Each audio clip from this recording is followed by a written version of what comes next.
Schopenhauer de Thomas Mann. Texto escrito em português clássico.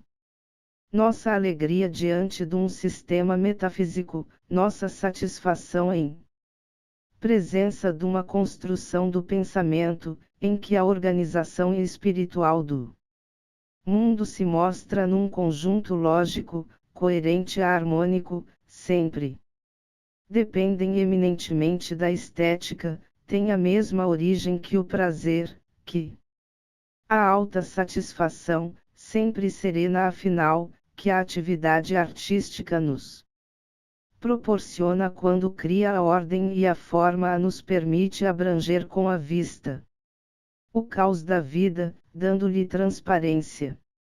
A verdade e a beleza devem ser postas em relação, tomadas em si mesmas, sem o apoio que mutuamente se prestam, são valores muito instáveis. A beleza que não se fundasse na verdade, que não pudesse apelar para ela, que não nascesse dela a não vivesse graças a ela, seria pura quimera, e que é verdade. Tirados de um mundo de fenômenos, de uma visão do mundo submetida a múltiplas condições, nossos conceitos, como o discerne e o reconhece a filosofia crítica, não são para uso transcendente mas só imanente. Esse material de nosso pensamento e, com maior razão, os juízos que nos permite construir, não são meios adequados para quem quer apreender a própria essência das coisas e a verdadeira conexão do mundo à da existência. Mesmo que, por uma experiência intimamente vivida, se determine mais convencida a mais convincentemente o que está na base dos fenômenos ainda não se terá trazido à luz a raiz das coisas. Só isto encoraja o espírito humano a tentar este ensaio, que se lhe imponha isto o justifica, é a hipótese necessária de que também o nosso próprio ser, o nosso mais profundo eu, é um elemento desse substractum do mundo, que aí deve ter raízes e que, por conseguinte, dele talvez se tirem alguns dados que permitam esclarecer a ligação do mundo, dos fenômenos à da essência verdadeira das coisas. A história do pensamento de Schopenhauer faz-nos remontar à fonte do conhecimento em que se abeberou o Ocidente, onde o espírito científico tanto quanto o senso artístico da Europa tem origem aonde se encontram ainda unidos, ela conduz a Platão. As coisas do mundo, ensinava o pensador grego, não têm existência verdadeira, sempre em devanir, jamais são. Não valem como objetos do verdadeiro conhecimento, pois só existe conhecimento que é em si, por si sem mudança, ora, em sua multiplicidade há na relatividade de seu ser de empréstimo, que bem se poderia chamar um não ser, jamais podem ser senão o objeto de uma opinião provocada por uma sensação. São sombras. O que só é verdadeiramente, o que não cessa de ser, sem jamais se transformar nem se perder, são os arquétipos, realidades a que essas sombras correspondem, são as ideias eternas, os protótipos de todas as coisas. Ignoram estes a multiplicidade, porque, por essência, cada um deles é único, é precisamente o original, cujas cópias ou sombras não são mais que coisas ostentando o mesmo nome que ele, coisas isoladas, perecíveis e semelhantes. As ideias não poderiam nascer nem desaparecer com eles, porque são intemporais e verdadeiramente existentes. Para elas não há devanir nem aniquilamento, como para suas cópias caducas. só delas, pois, há um conhecimento verdadeiro. Como do que, em todos os tempos e de todos os pontos de vista, é ter espírito científico e preparar-se para a ciência é manifestamente subordinar a ideia à multiplicidade dos fenômenos, combinar somente com ela a verdade e a autêntica realidade e firmemente se ater à abstração contemplativa, à espiritualização do conhecimento. Por esta distinção de valor entre o fenômeno e a ideia, a matéria e o espírito, o mundo da aparência e o mundo da verdade, o temporal e o eterno, Platão representa um acontecimento prodigioso na história do espírito humano e, pois, na ordem da ciência e da moral. Sentem todos que a esta elevação da ideia, realidade única, acima dos fenômenos e da sua efêmera multiplicidade, se liga uma ideia profundamente moral, a desvalorização do sensível em benefício do espiritual, do temporal, em proveito do eterno, e isto está inteiramente no espírito do futuro cristianismo, porque, por assim dizer, o passageiro fenômeno e a afeição sensual que inspira, com isso se transportam para o domínio do pecado, só aquele que se volta para o eterno encontra a salvação, a verdade. Vista sob esse aspecto, a filosofia de Platão mostra o parentesco e a aliança entre a ciência e o ascetismo moral. Mas outro valor tem esta distinção, o valor artístico. De acordo com essa doutrina, com efeito, o tempo é simplesmente esta visão recortada e fragmentada que um ser individual pode ter ideias, as quais, situadas fora do tempo, são eternas. O tempo, segundo uma bela fórmula de Platão, é a imagem móvel da eternidade. Com isso, essa doutrina pré-cristã e já cristã apresenta-nos também, em sua ascética sabedoria, um atrativo, um encanto de sensualidade infinitamente artística. Com efeito, conceber o mundo como uma fantasmagoria multicor e imóvel de imagens que deixam transparecer a ideia. O espírito é atitude eminentemente artística, que, por assim dizer, de pronto restitui o artista a si mesmo. Na verdade, é ele quem, pleno de alegria sensual e pecaminosa, pode sentir-se preso aos fenômenos do mundo, às imagens do mundo, pois sabe que pertence ao mesmo tempo ao mundo da ideia e do espírito, porque é o mago, graças ao qual podem estes nos aparecer através dos fenômenos. Surge aqui a missão mediatária do artista, seu papel de mediador nas encantações herméticas entre o mundo do alto e o mundo de baixo, entre a ideia e o fenômeno, o espírito e a sensualidade, porque tal é, de fato, a posição verdadeiramente cósmica da arte, sua estranha situação e a comprometida dignidade de sua ação no mundo não podem definir-se nem explicar-se de outra maneira. O símbolo da lua, este emblema cósmico de toda mediação, é próprio da arte. Platão artista. Uma filosofia, não o esqueçamos, não age somente, e por vezes age muito pouco, por sua moral, pela doutrina tio sabedoria que põe na sua interpretação e na sua experiência do mundo, mas também e sobretudo por esta própria experiência que, aliás, constitui a parte essencial, primeira e pessoal de uma filosofia, e que não é absolutamente um simples acréscimo intelectual e moral à doutrina de salvação e de verdade. Muito resta ainda. Quando se arrancou de um filósofo sua filosofia, e grave seria se nada restasse.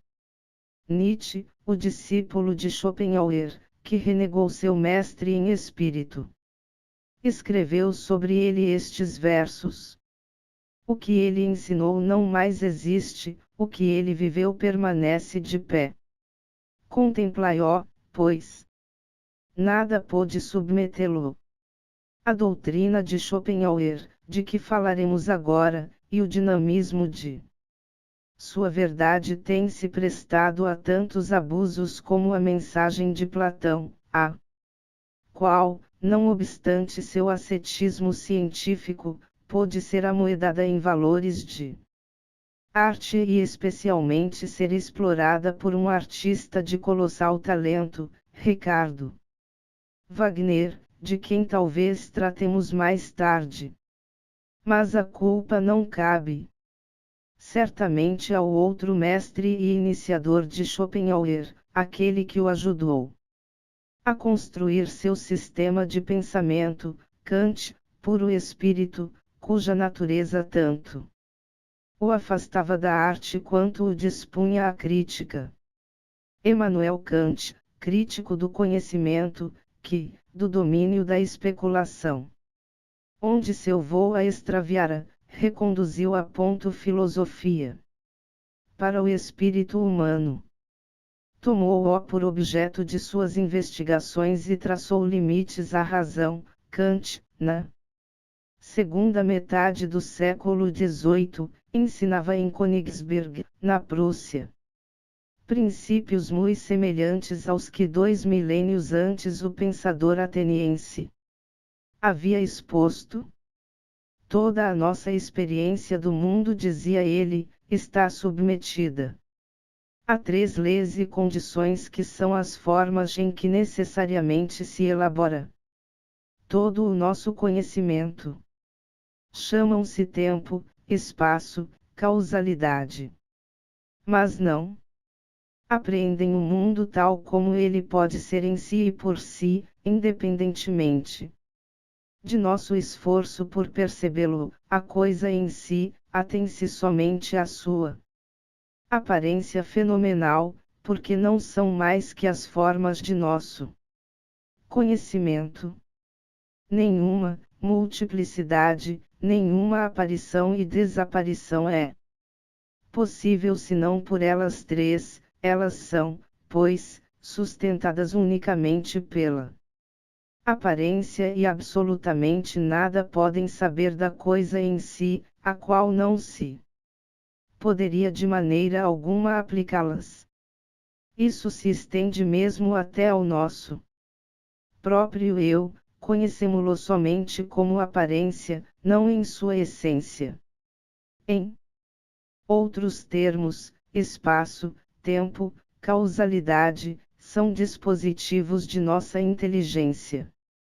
E a concepção das coisas que nos chega em imagem, condicionada por eles, se chama, pois imanente, transcendente seria a que poderíamos atingir se a razão, voltando-se sobre si mesma, se tornasse crítica da razão, depois de ter peneirado o caráter de miras modos de conhecimento que essas 3 formas interpostas têm. Tal é a concepção fundamental de Kant. Vê-se que muito se aproxima da de Platão. Apresentam ambas o mundo visível como uma aparência, isto é, como uma aparição inconsistente, que só adquire importância e alguma realidade pelo que nela transparece e se exprime. Para ambas, a verdadeira realidade se encontra acima, atrás, em resumo, para além de sua aparência e pouco importa, em suma, que se chame ideia ou coisa em si. Schopenhauer abrigava esses 2 conceitos no mais profundo de seu pensamento. Com predileção, cedo estudou Platão e Kant, em Göttingen. De 1809 a 1811. A todos os pensadores preferia esses dois, tão afastados no espaço e no tempo. Tomou-lhes emprestado o que podia ser-lhe útil e, para o seu temperamento tradicionalista, foi grande satisfação poder utilizá-lo tão perfeitamente, mas transformou-o totalmente, conforme a sua própria natureza, que era inteiramente diferente, muito mais moderna, mais impetuosa e mais dolorosa.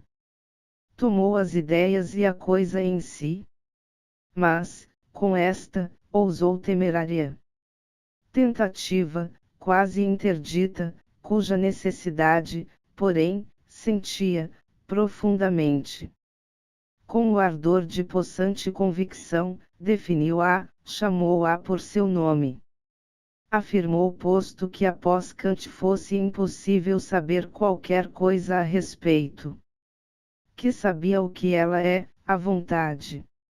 Seria a causa primeira e irredutível do ser. Sua base mais profunda, a fonte de todos os fenômenos, a potência presente e operante em cada um deles, a criadora de todo o mundo visível e de toda a vida, porque seria o querer viver. Ela o seria a ponto que dizer vontade seria falar precisamente da vontade de vida e servir-se da fórmula mais explícita. Enunciar de fato um pleonasmo. Jamais a vontade quereria outra coisa senão a vida. E por que a quereria? Porque a achasse desejável. Porque tal era o resultado de alguma investigação objetiva sobre o valor da vida. Oh! Não? Ah! Esse querer, qualquer conhecimento continuaria a ser perfeitamente estranho. Seria algo que não dependeria absolutamente dela, algo de primordial e de incondicionado, um impulso cego, um instinto absolutamente gratuito, de uma profundeza sem fundo e dependeria tampouco de quaisquer juízos sobre o valor da vida que, ao contrário, seriam estes juízos que dependeriam inteiramente do grau de potência do querer viver. A vontade, pois, este absoluto, exterior ao espaço, ao tempo e à causalidade, cegamente e sem razão, mas com o irresistível ardor de seu desejo e de sua alegria de existir, reclamaria a vida, a objetivação, e esta objetivação se realizaria de tal maneira que sua unidade primitiva se tornaria multiplicidade, o que caracteriza perfeitamente o princípio de individuação.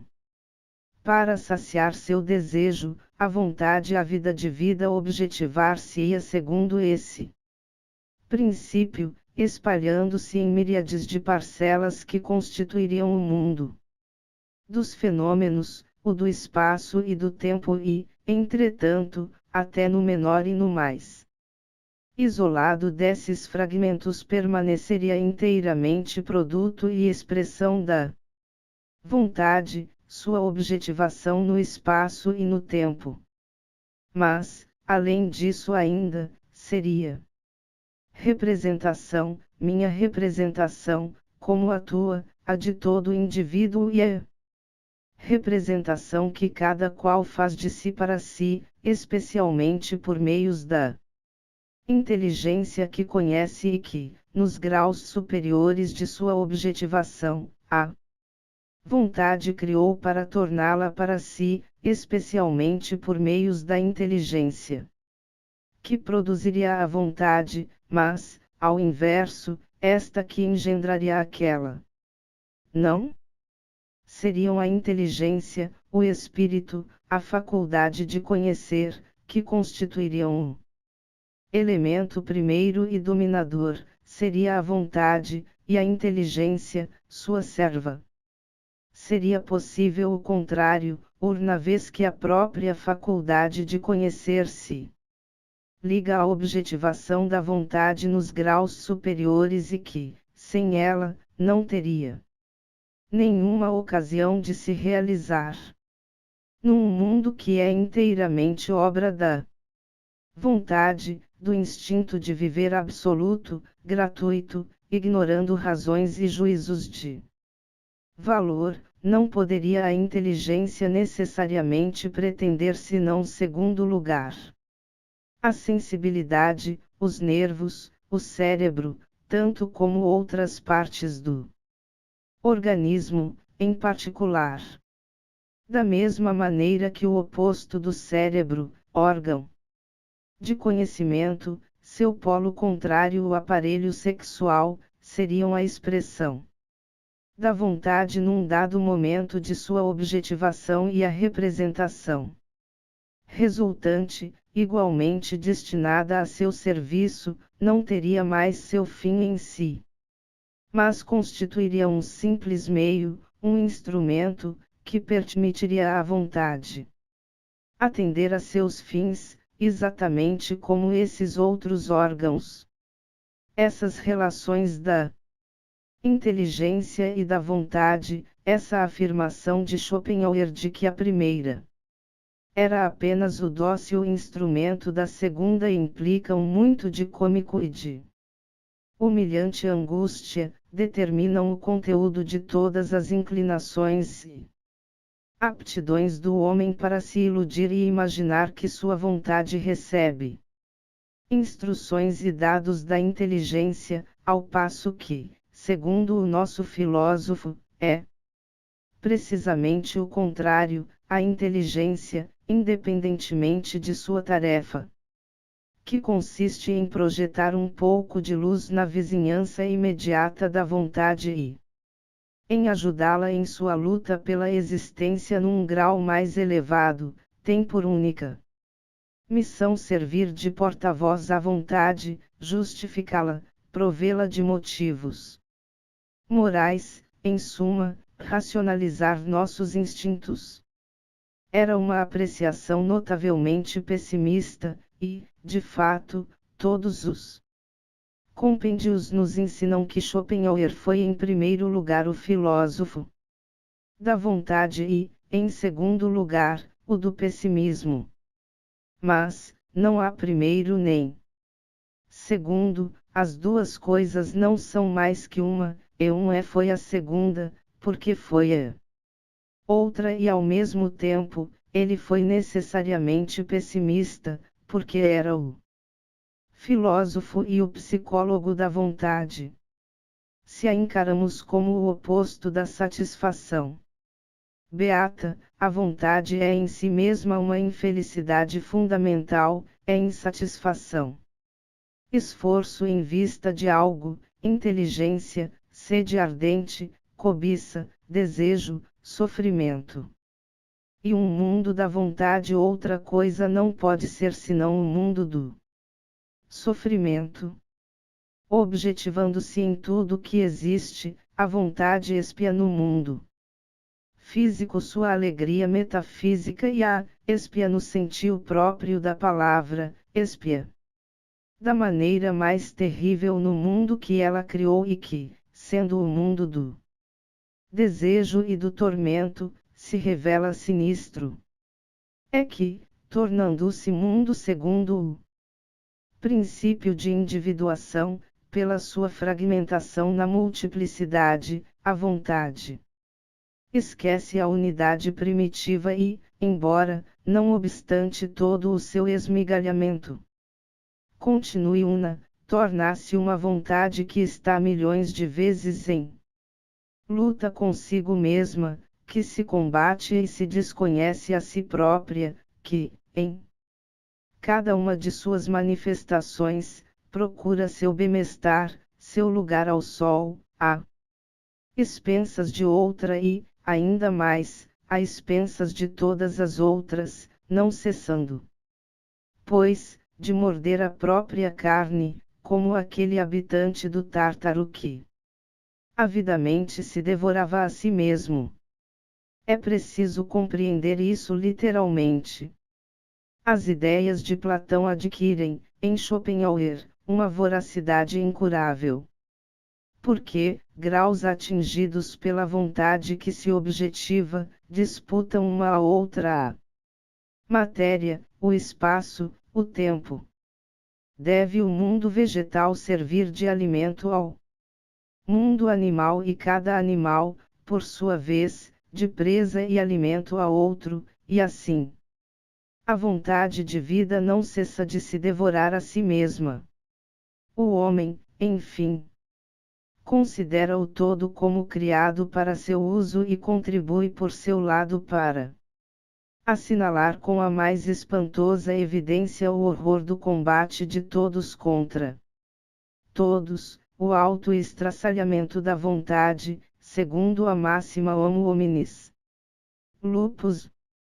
Todas as vezes que Schopenhauer evoca o sofrimento do mundo, a lamentável angústia e a fúria de viver das múltiplas encarnações do querer, ele trata disso frequentemente e com minúcias, sua já excepcional eloquência e seu gênio de escritor atingem os timos mais resplandecentes e mais gélidos de sua perfeição.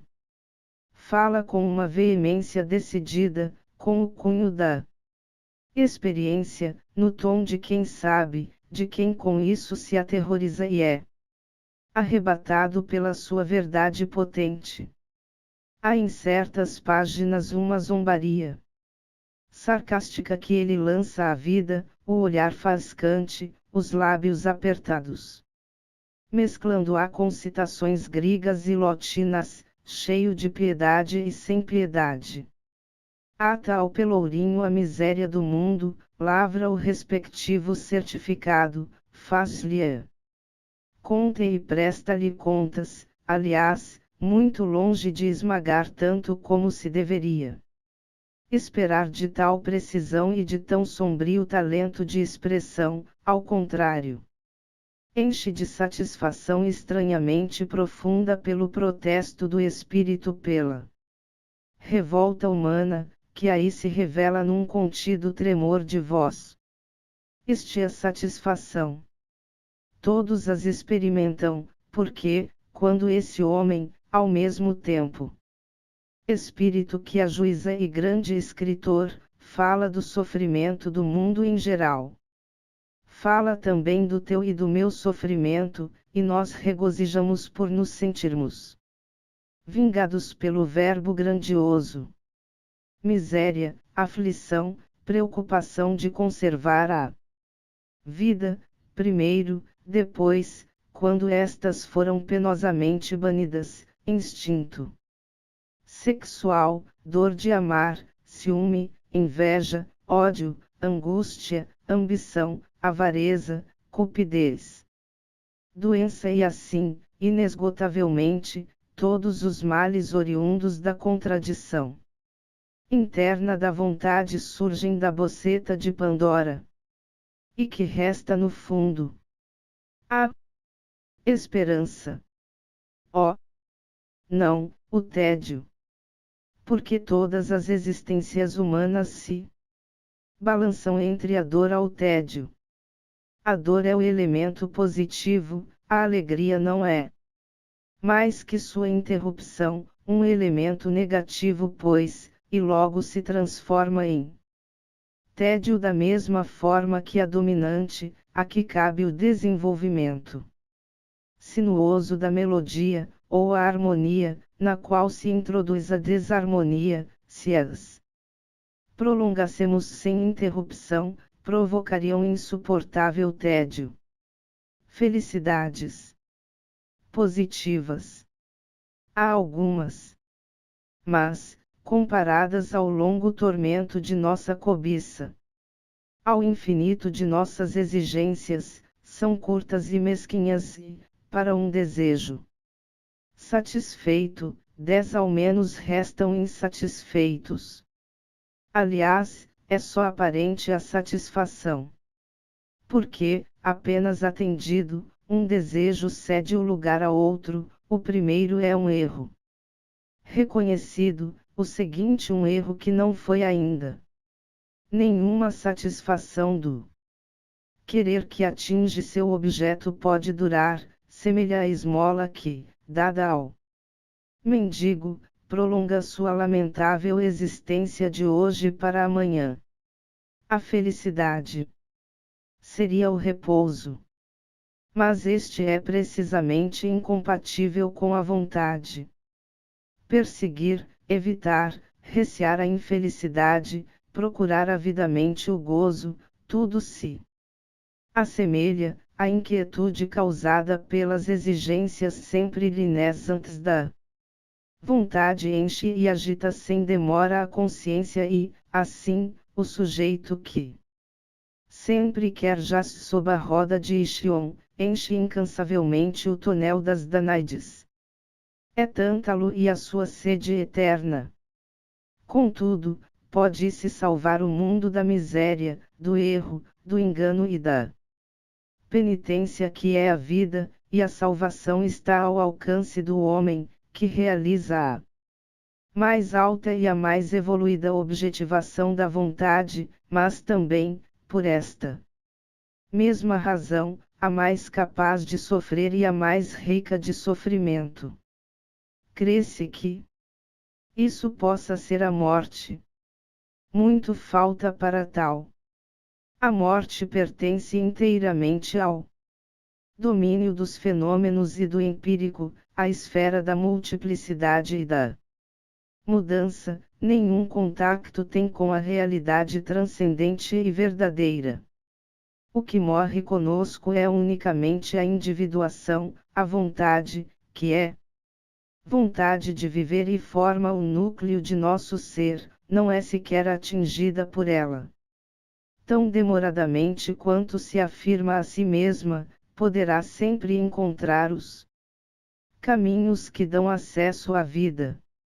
Resulta daí, digamo-lo de passagem, que o suicídio é absurdo e imoral, pois nada conserta o que o indivíduo nega e suprime, destruindo-se, é unicamente sua individuação, mas não o erro original, a vontade de viver, que, pelo suicídio, não fez mais que tender para uma realização mais feliz.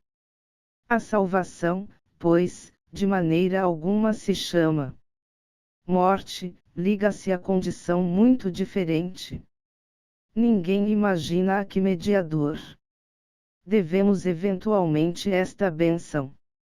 É a inteligência. Mas a inteligência não é o produto da vontade, seu instrumento, sua luz na escuridão, a serva que lhe foi reservada. É assim e assim continua. Nem sempre, porém, nem em todos os casos. Em circunstâncias particularmente felizes, pode-se mesmo dizer bem-aventuradas, em circunstâncias excepcionais por consequência, esse criado que é o intelecto, esse pobre servente, pode tornar-se mestre de seu mestre, pode pregar-lhe uma peça, emancipar-se, tornar-se autônomo e, ao menos durante algum tempo, estabelecer sobre o mundo sua soberania benfazeja de bondade e de luz, na qual, despojada de seu poder e de sua influência, a vontade cede à doçura de delicioso aniquilamento.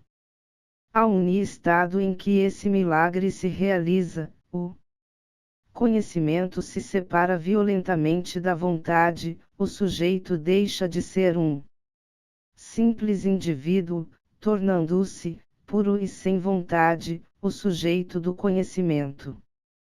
Chama-se-lhe estado estético. É uma das maiores e mais profundas experiências de Schopenhauer. Tanto dispõe o filósofo de acentos medonhos para descrever os tormentos que a dominação do querer acarreta, quanto sua prosa encontra tons seráficos e sua gratidão transborda e se derrama quando. E ele o faz na abundância inesgotável, fala nas bênçãos da arte. Interpretou esta experiência, uma das mais pessoais talvez de sua vida, e lhe deu forma como discípulo de Platão e de Kant. Et definirá o belo o que apraz de maneira desinteressada. Para Schopenhauer isso significa, acertadamente, sem relação com a vontade. O prazer estético seria puro. Desinteressado, livre do querer, seria representação, no sentido mais forte e mais sereno, contemplação clara, imperturbada, cheia de calma. E por que seria? Aqui, Platão deve vir-lhe em ajuda, Platão e o esteticismo latente de sua doutrina das ideias. As ideias foram elas que, no estado estético, tornaram visíveis, através dos fenômenos, essas cópias da eternidade, o olhar direto que nelas incidisse seria a contemplação objetiva, pura, larga, luminosa. Como o sol, da qual só o gênio, e ainda em suas horas e instantes de genialidade, seria julgado digno e, com ele, quem soubesse acolher e gozar. Obra estética.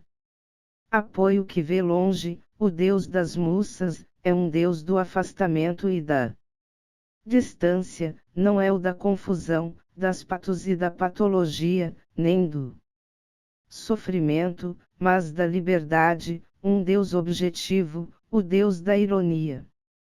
Por esta, como viu Schopenhauer, pela objetividade genial, o conhecimento seria, pois, arrancado à escravidão da vontade, a atenção deixaria, enfim, de ser perturbada por qualquer móvel da vontade, nós nos abandonaríamos e as coisas não seriam mais objetos da vontade, mas simples objetos da representação, um repouso até então desconhecido ser-nas-ia afinal oferecido.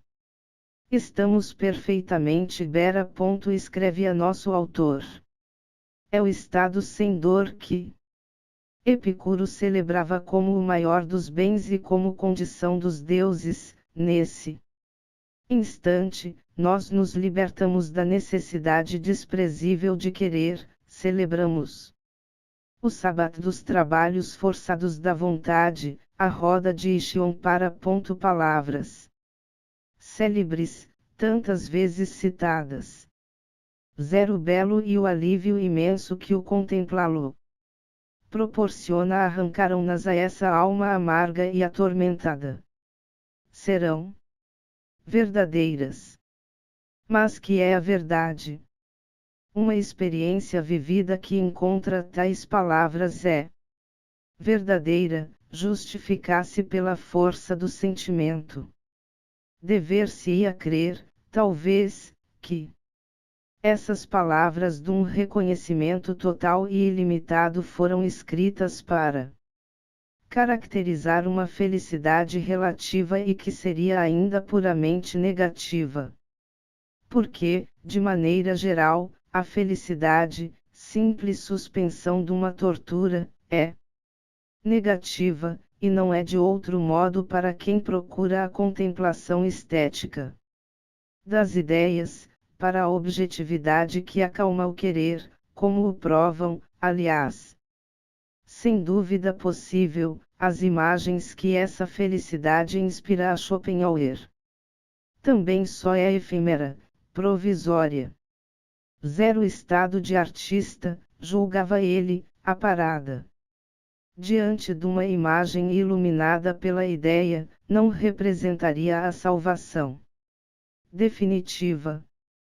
Zero estado estético seria apenas uma etapa, deveria levar-nos a estado mais perfeito, em que a vontade, que no primeiro não havia encontrado mais Que passageira satisfação, seria para sempre submergida pelos raios do conhecimento, expulsa do terreno e aniquilada. Zero acabamento do artista seria o santo. De maneira geral, que é a ética? É a ciência das ações dos homens, a ciência do bem e do mal. Ciência. A vontade cega, sem razão nem senso, poderia receber ensinamento. Evidentemente, não se poderia ensinar a virtude, assim como não se poderia formar um artista explicando-se-lhe o que constitui o estado estético, nem se poderia levar um homem a praticar o bem e a evitar o mal com o explicar-se-lhe o sentido e significação de um e outro. Verdadeiramente nenhuma prescrição havia a fazer à vontade, seria livre, absoluta e todo-poderosa.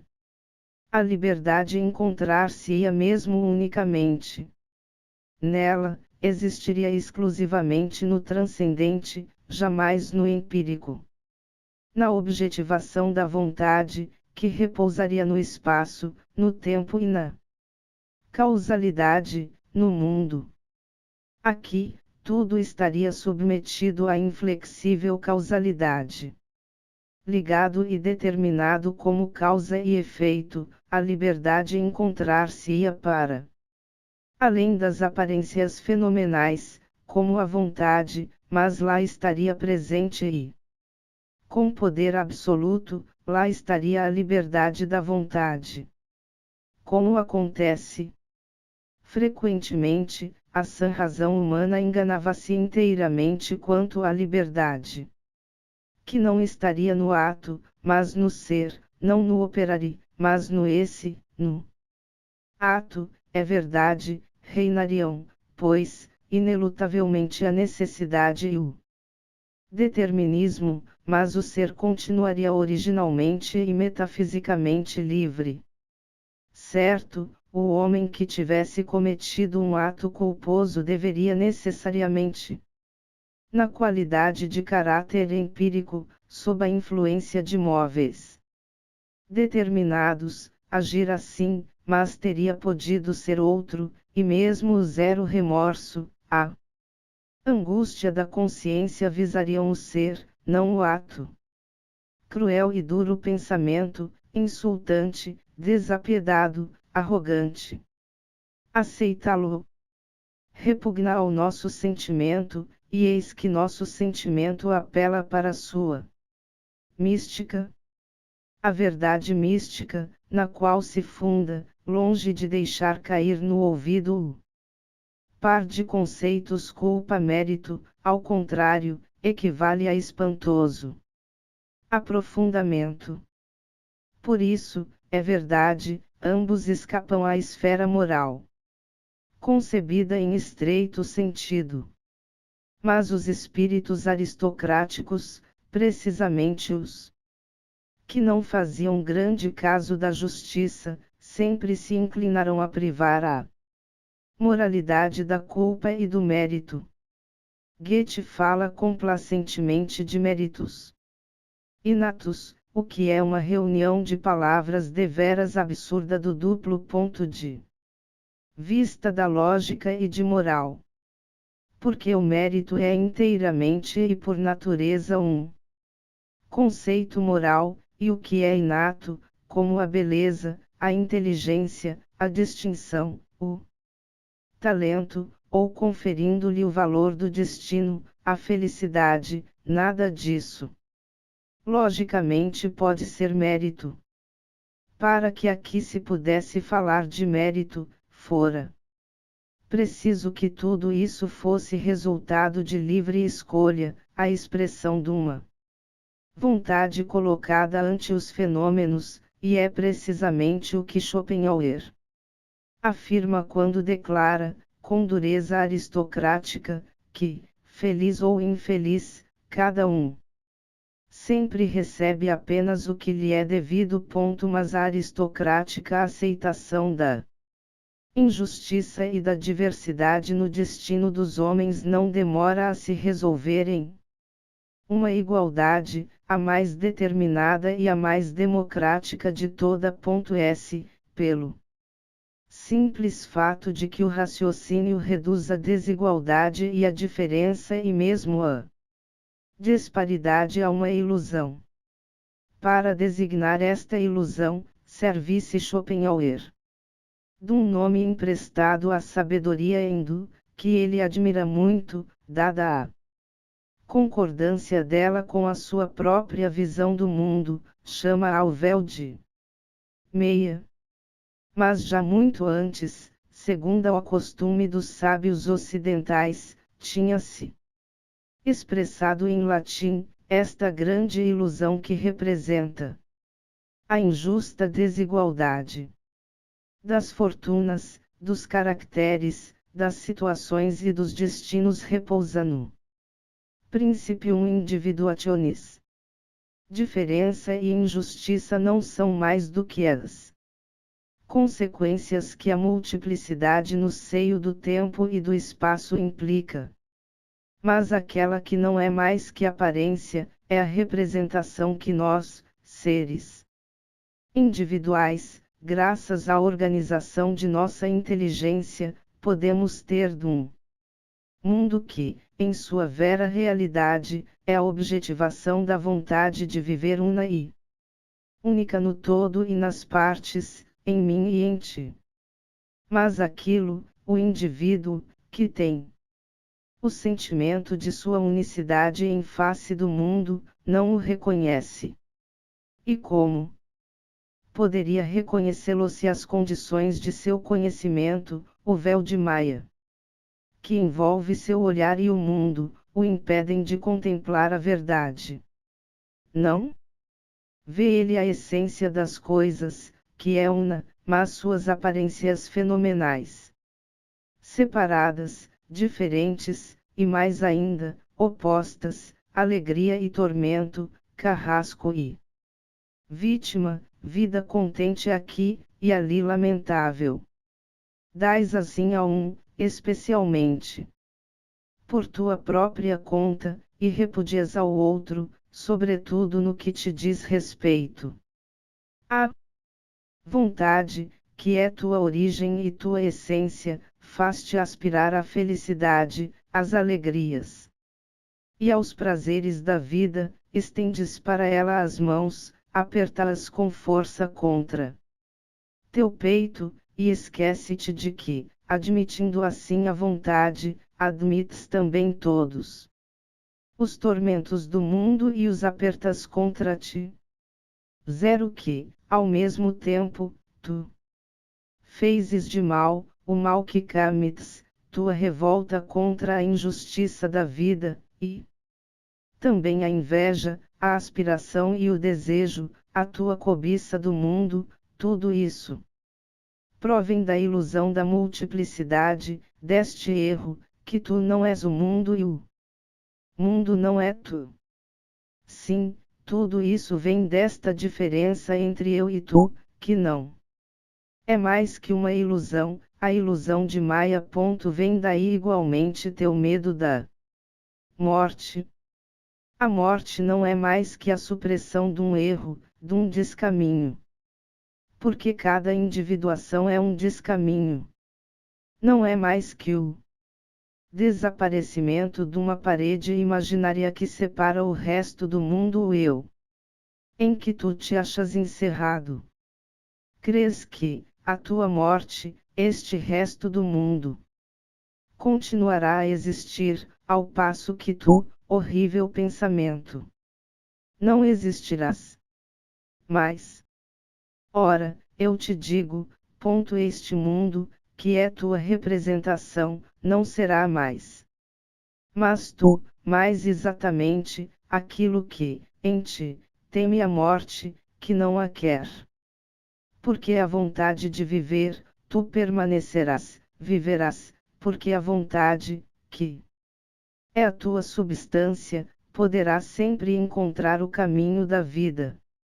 Não te pertence toda a eternidade.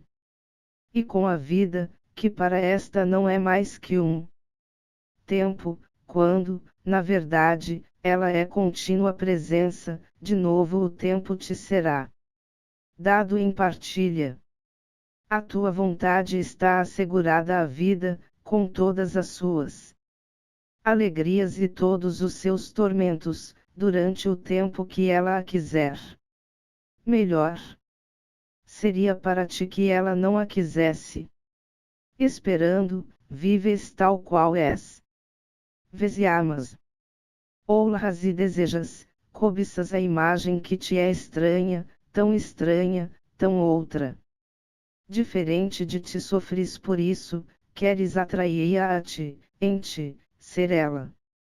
Mas ser uma coisa não é veia, para isso muito falta, é incomparavelmente mais penoso e mais lamentável. Zero desejo é um logro causado pela representação. Tu és dado a ti mesmo, teu corpo te é dado a princípio como representação, assim como tudo o resto do mundo, mas ao mesmo tempo como vontade, e é a única coisa no mundo que te foi dada também como vontade. Tudo o mais não é para ti, senão representação. Zero mundo inteiro parece-te um bailado, um espetáculo, ao qual o teu primeiro e natural julgamento está longe de atribuir tamanha realidade quanto a ti, o espectador, estás longe de torná-lo tão a sério quanto a ti, no mesmo grau e com o mesmo sentido. Ao eu, escravo do princípio de individuação, envolto no véu de Maia, todos os outros seres aparecem como máscara e fantasmas, aos quais não está absolutamente em condições de atribuir uma existência tão importante e tão séria quanto a tua mesma. Só tu importas, não é? Único ser real. Tu és o centro do mundo, e tudo conspira para teu bem-estar, para, no máximo possível, afastar de ti os sofrimentos da vida. Para te procurar profusão de felicidades. Zero que aos outros acontece é de uma importância incomparavelmente menor, não te faz bem nem mal, tal é o ponto de vista do egoísmo natural, inteiro e inteiramente cego, o aprisionamento sem remissão no princípio de individuação. Penetrar com o olhar esse princípio. Penetrar por intuição seu caráter enganador, que vela a verdade, pressentir confusamente que não há diferença entre eu e tu, ter o sentimento de que por tudo e em todos os seres não há mais que uma só e mesma vontade, é o começo e a essência de toda ética. Zero mal é aquele que, desde que nenhuma força exterior o impeça, comete o mal, isto é, um homem que não se contenta com afirmar a vontade de viver tal qual aparece em seu corpo, mas, além disso, nega a que aparece nos outros e se esforça por aniquilar-lhes a existência, desde que entrave o caminho aos esforços de sua própria vontade.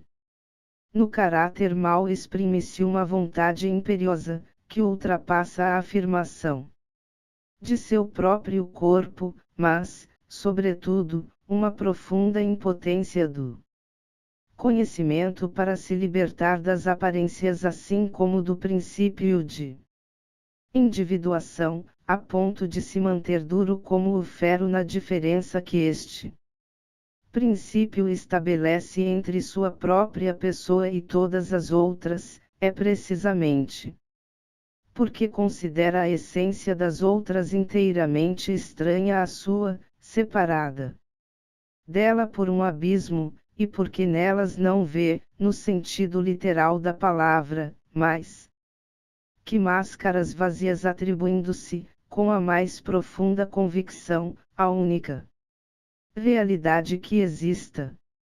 A bondade é positiva. Faz obra de amor.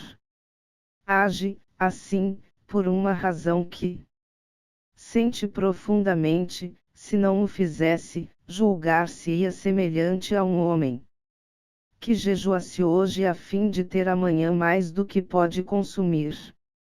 É exatamente assim que pensaria o homem de bem, se deixasse os outros na indigência, enquanto ele próprio vivesse na abastança. Para ele, o véu de Maia tornou-se transparente, desapareceu a grande ilusão que dá a vontade dispersa.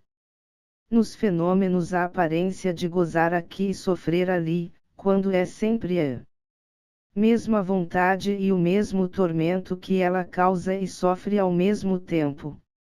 0. Amor e a bondade são compaixão, nascida do conhecimento do Teto Anei-Siai. Do isto, és tu, do gesto que levanta o véu de Maia. Já o dissera Spinoza. Benevolentianio aliudeste, quam cupiditas excommiseratio horta, a bondade não é mais que o amor nascido da compaixão. Mas daí resulta claramente que, se a justiça se ergue até a vontade, pode esta por sua vez se alçar ainda, não somente até ao amor mais desinteressado e ao mais generoso sacrifício, mas na verdade, até a santidade.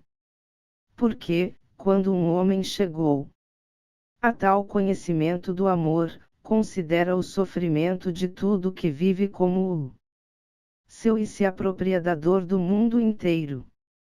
Vê o todo. A vida, contradição interna da vontade e sofrimento que não cessa. A humanidade sofredora, a animalidade sofredora, e o conhecimento da coisa em si tornasse para ele um alívio do querer. Nele, a vontade se desviara da vida, porque, já que a sua compaixão refletida o obriga a negá-la, como poderia aprovar ainda? Compreendendo aí a si próprio, o querer viver, de que a vida é a obra, a expressão e o espelho. A resolução que, chegado a tal compreensão, toma um homem é da renúncia, da resignação, da suprema impassibilidade. Nele se realiza a passagem da virtude para o nobre paradoxo da ascese, um grande paradoxo. Na verdade, porque acontece então que uma individuação da vontade renega o ser que nela aparece e que se exprime por seu corpo, que seus atos desmentem sua aparência e entram em luta aberta com ela. 0 A seta recusa-se a satisfazer o sexo, sua castidade é o signo de que, com a vida desse corpo, a vontade, de que ele é a manifestação, igualmente se anula. Como definir o santo? Aquele que não faz nada de tudo que deseja e faz tudo que não deseja. Ora, a castidade ascética, tornada regra geral, acarretaria o fim da espécie humana. Mas, dada a estreita ligação de todas as manifestações da vontade, a mais alta de todas, o homem, em sua queda, arrastará também seu débil reflexo, a animalidade, e, como assim todo conhecimento se suprimiria, o mundo inteiro, pois sem sujeito não há objeto, por si mesmo cairia no nada. 0 O homem é, em potência, o salvador da natureza. É por isso que Angelas Silesius, o místico, exclama: Homem! Todas as coisas te amam e correm para ti. Tudo corre para ti para chegar a Deus. Por paradoxal que possa parecer, malgrado toda a sua misantropia e todas as suas palavras e queixas sobre o estado de corrupção da vida em geral, como sobre o caráter grotesco do gênio humano em particular, apesar do desespero que o acabrunha quando vê a miserável companhia em que caímos. Pelo fato de termos nascido homens, Schopenhauer tem, no entanto, e culto do homem, tal como o concebe. Enche-se de altiva veneração humana em presença deste coroamento da criação que, para ele, como para o autor da Gênese, significa o homem, a mais alta e a mais adiantada objetivação da vontade. Esta mais importante forma de seu humanismo caminha inteiramente a par com seu ceticismo político, sua oposição à revolução, e tacitamente concorda com eles. Para ele, o homem é venerável, porque é o ser capaz de conhecer. Certo, todo conhecimento, em princípio, se submete à vontade, pois dela emerge, como a cabeça do tronco. E, nos animais jamais se pode suprimir esta sujeição da inteligência. Veja-se, porém, somente a diferença entre o homem e o animal, no que respeita à situação da cabeça em relação ao tronco. Nos animais inferiores, ambos se fundem e, entortos, a cabeça se volta para a terra, onde se encontrará os objetos do querer, nos próprios animais superiores. A cabeça e o tronco são ainda muito mais unidos que no homem, em quem a cabeça, aqui Schopenhauer diz o chefe e não a cabeça aparece superposta livremente a ele e trazida por ele, sem estar a seu serviço. Zero apelo. De Belvedere representa no mais alto grau esta superioridade do homem, a cabeça do Deus das Musas, cujo olhar vai longe, ergue-se tão livremente sobre os ombros que parece ter se escapado do corpo e ter se libertado do cuidado de servi-lo. Podem-se fazer mais humanas associações de ideias. Não é em vão que Schopenhauer vê a dignidade do homem na estátua do Deus das Musas.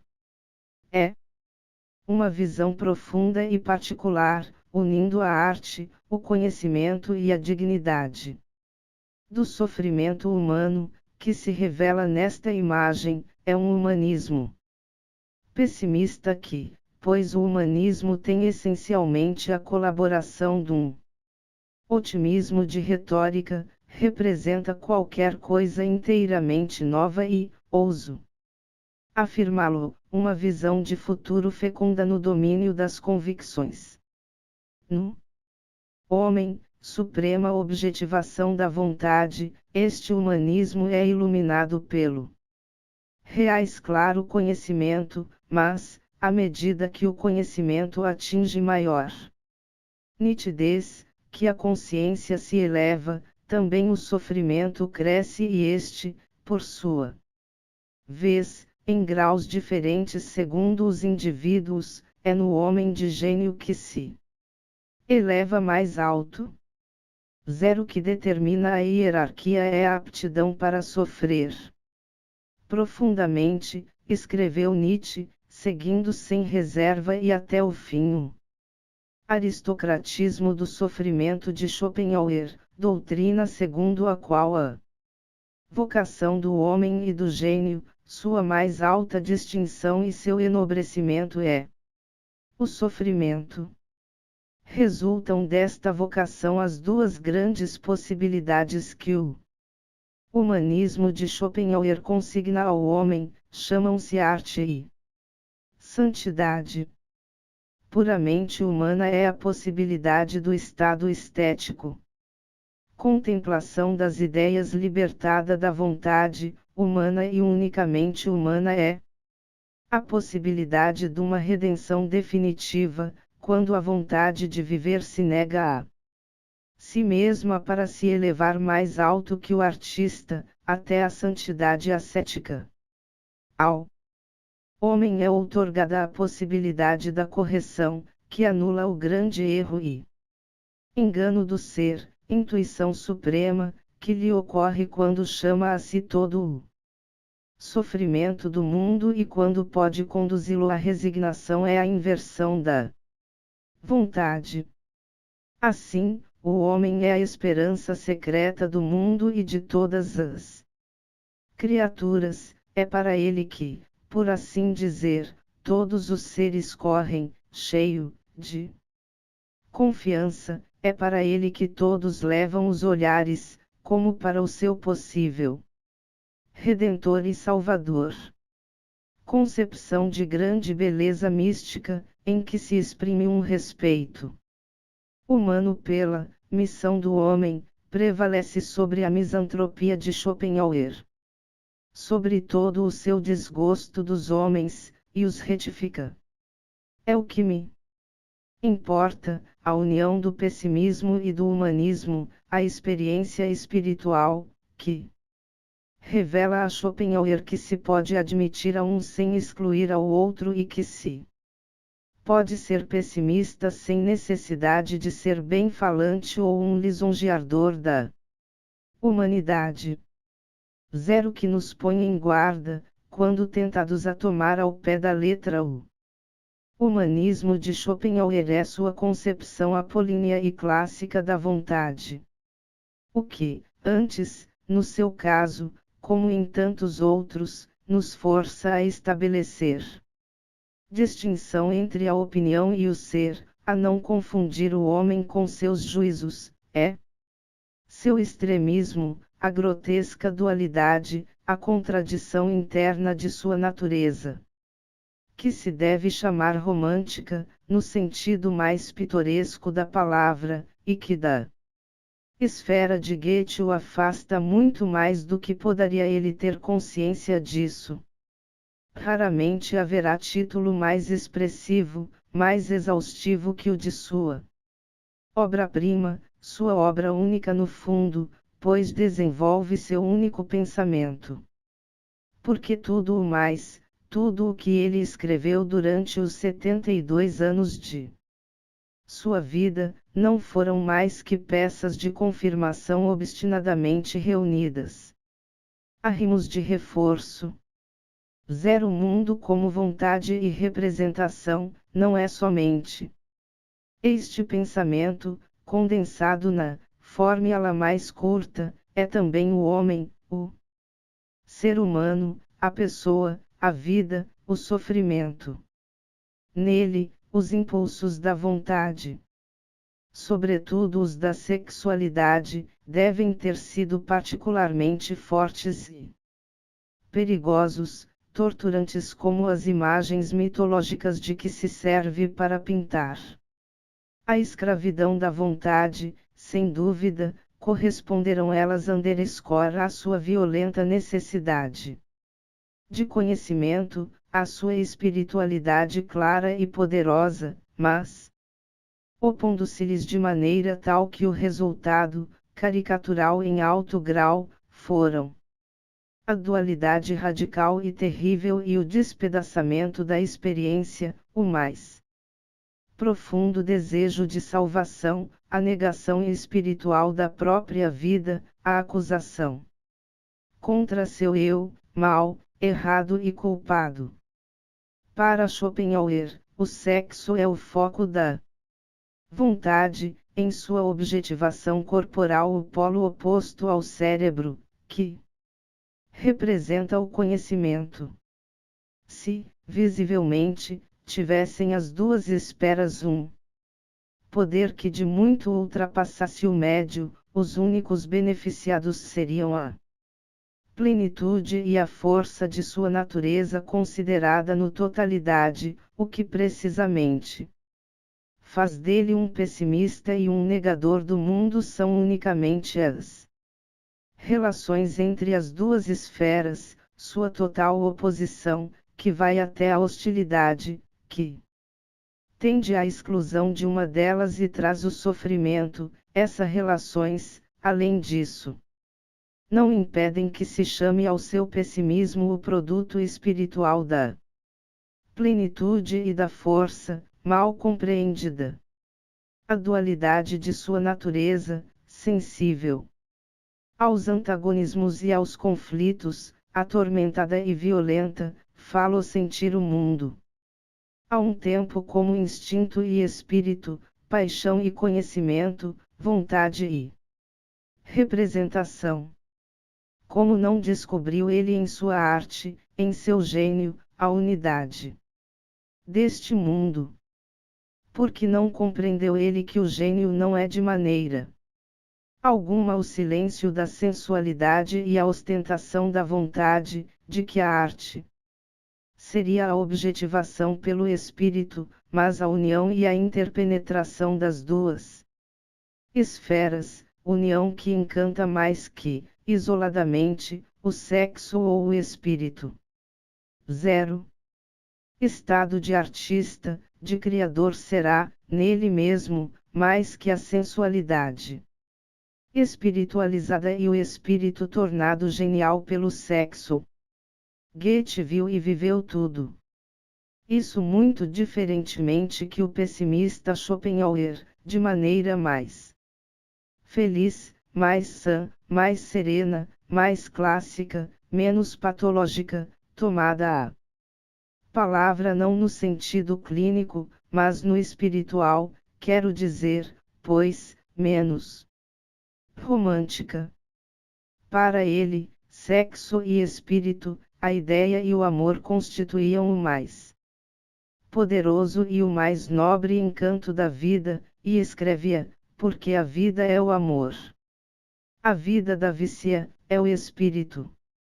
Em Schopenhauer, ao contrário, o crescimento genial das datas esferas termina no ascetismo.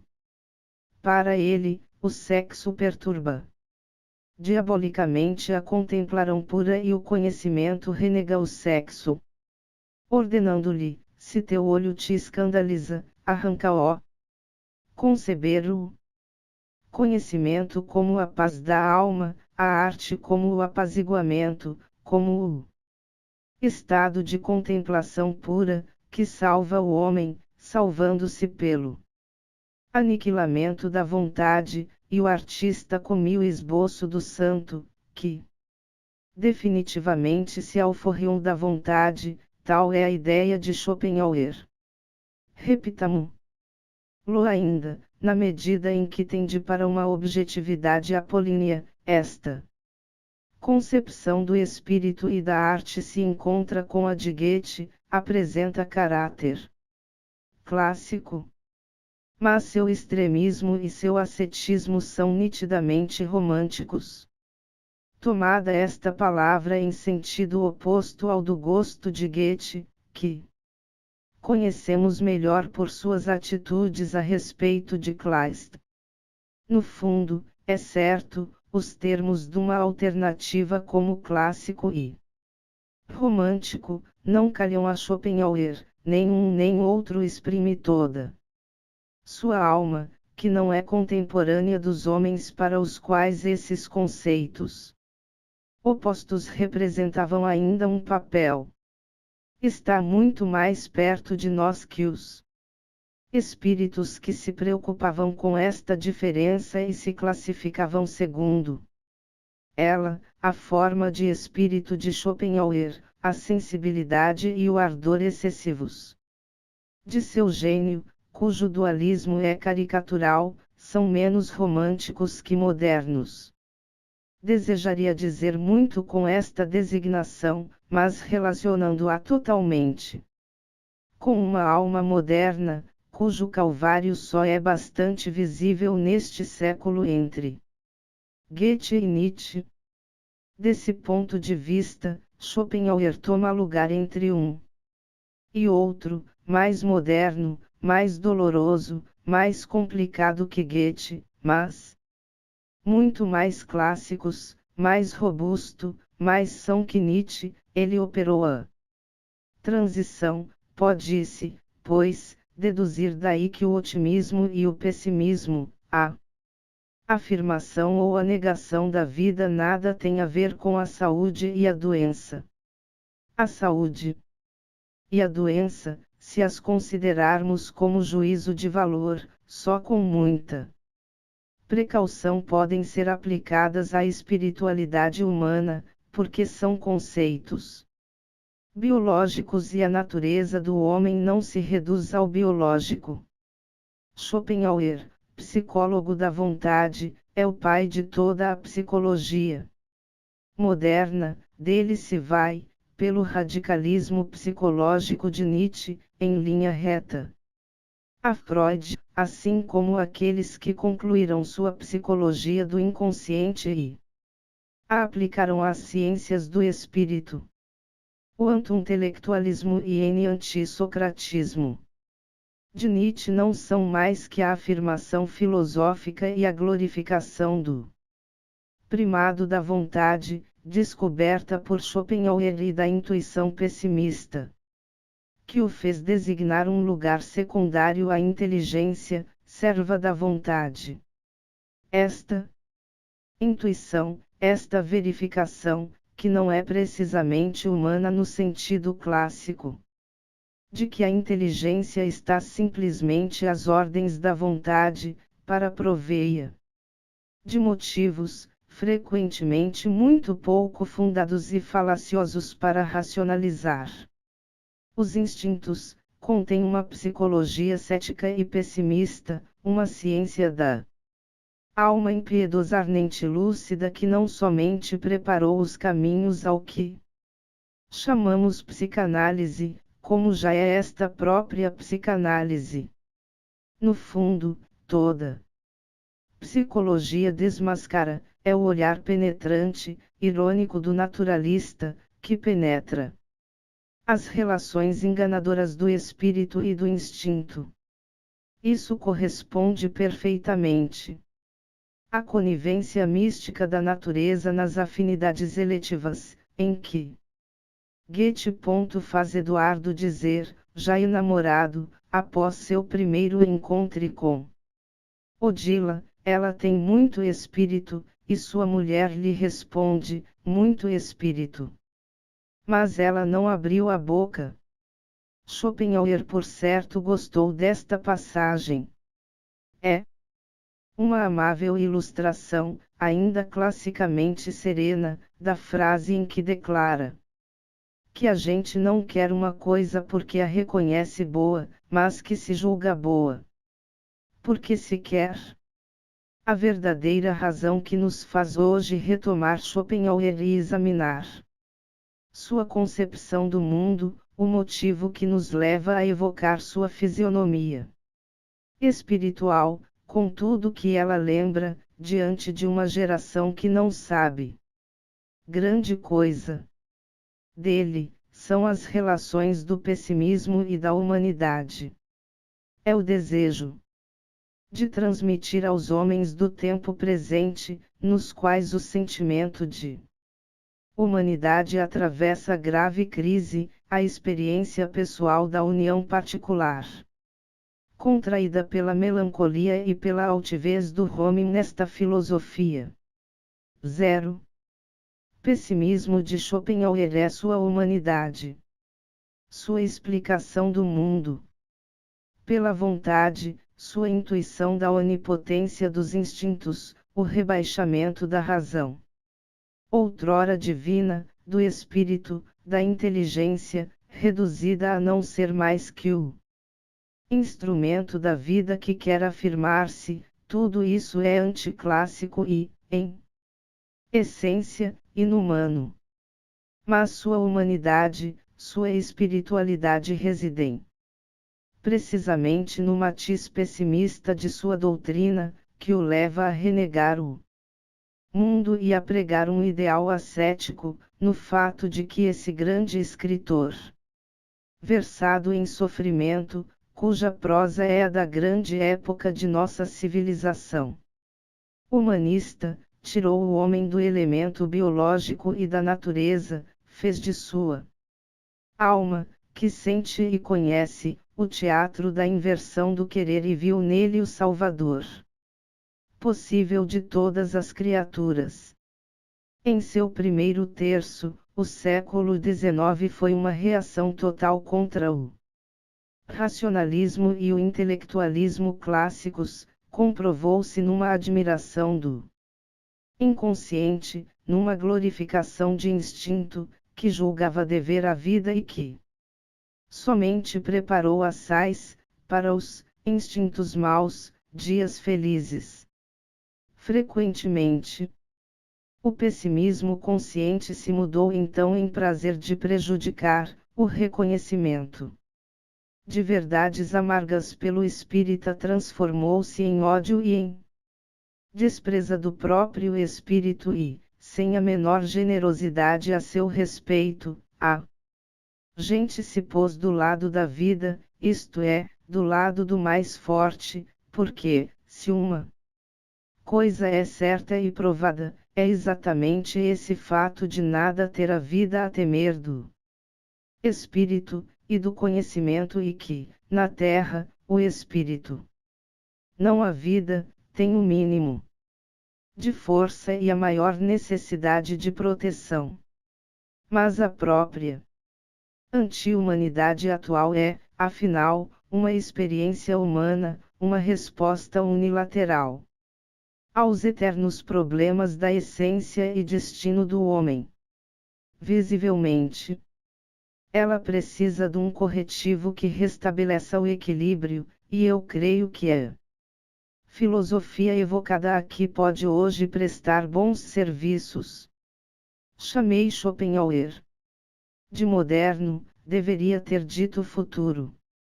Os elementos que compõem sua personalidade, sua harmonia claro-escura, a mistura de Voltaire e de Jacob Boehme, o paradoxo de sua prosa clássica e clara, que revela o mais profundo, o mais noturno abismo, sua altiva misantropia, que jamais renega seu respeito pela ideia do homem, em suma, o que eu chamei sua humanidade pessimista.